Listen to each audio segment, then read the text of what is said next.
Bonjour, aujourd'hui nous allons voir une leçon de communication et acte de langage. Notre objectif sera de raconter un souvenir de voyage.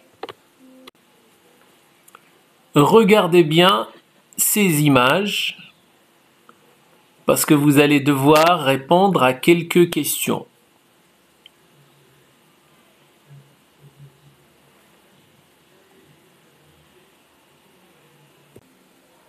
Que représente cette image? Au premier plan, nous pouvons voir une famille composée d'un père, d'une mère et d'un enfant. Ils sont assis autour d'une table en train de prendre leur petit déjeuner. À l'arrière-plan se dressent des tentes, ce qui montre que cette scène se déroule dans un camping. Alors, que pouvez-vous dire sur cette image? Cette image met en scène la famille dans un espace naturel en train de prendre des photos avec des cascades comme arrière-plan. Que montre cette illustration? Cette illustration montre encore une fois la famille qui prend des photos avec la statue du lion. Avez-vous deviné de quelle ville s'agit-il? Que peut-on dire alors sur l'ensemble de ces images? L'ensemble de ces images évoque un voyage à la ville d'Ifrane.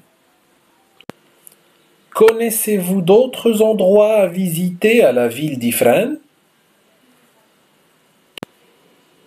Parmi les endroits les plus visités à la ville d'Ifrane, on peut citer le lac Aoua. C'est un lac qui est situé à peu près à 15 km de la ville d'Ifrane. C'est un très grand lac entouré d'une ceinture de peupliers. Les visiteurs y trouvent calme et quiétude. On trouve aussi les sources d'Omrbi'. Ce sont ces sources qui alimentent le plus grand fleuve du pays.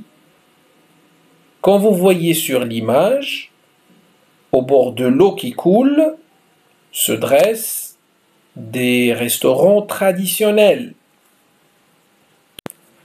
À 18 km de la ville d'Ifrane se situe une charmante petite ville, c'est la ville d'Azro.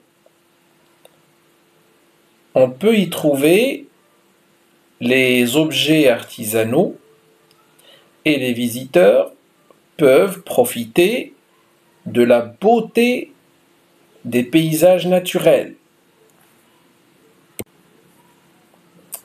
Pas loin de la ville d'Azro, vous pouvez découvrir la forêt Cèdre Gourou. C'est dans cette forêt que vous pouvez rencontrer les singes du Moyen Atlas. Il y a aussi un endroit très intéressant à visiter à la ville d'Ifrane, c'est la station de pisciculture de Ras El-Ma. C'est dans cette station qu'on fait l'élevage des truites. À cet endroit, vous pouvez découvrir les techniques d'élevage des poissons.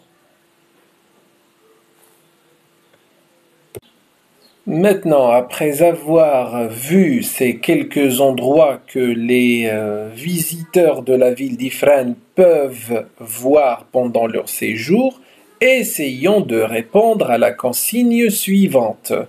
Tu es parti en voyage avec ta famille, vous avez passé une semaine dans un camping à Ifrane. Raconte votre séjour, parle des lieux que tu as visités, forêts, parcs et de ce que vous avez fait dans cette ville. N'oubliez pas que pour raconter un souvenir de voyage, il faut situer les personnes, les objets dans l'espace et situer les actions dans le temps. Et pour cela, il faut employer les marqueurs spatio-temporels. Nous pourrons prendre comme modèle le récit suivant.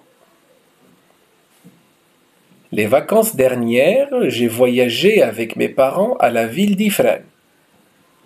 Une fois arrivés, nous nous sommes rendus au camping. C'est l'endroit où nous avons résidé. Tout y était propre et bien organisé. Nous avons d'abord dressé notre tente et nous nous sommes reposés du trajet que nous avons fait. L'après-midi, nous nous sommes baladés au centre-ville. Nous avons pris des photos avec la statue du lion, appelé autrefois le gardien de la forêt.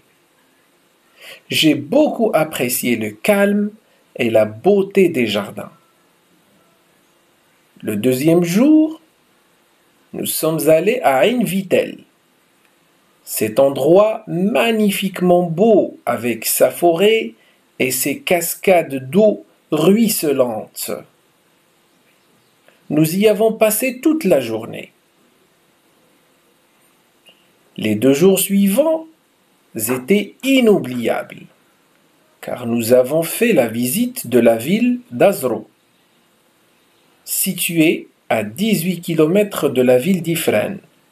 C'est une charmante et accueillante ville. Là-bas, j'ai acheté des objets artisanaux comme cadeaux pour mes amis.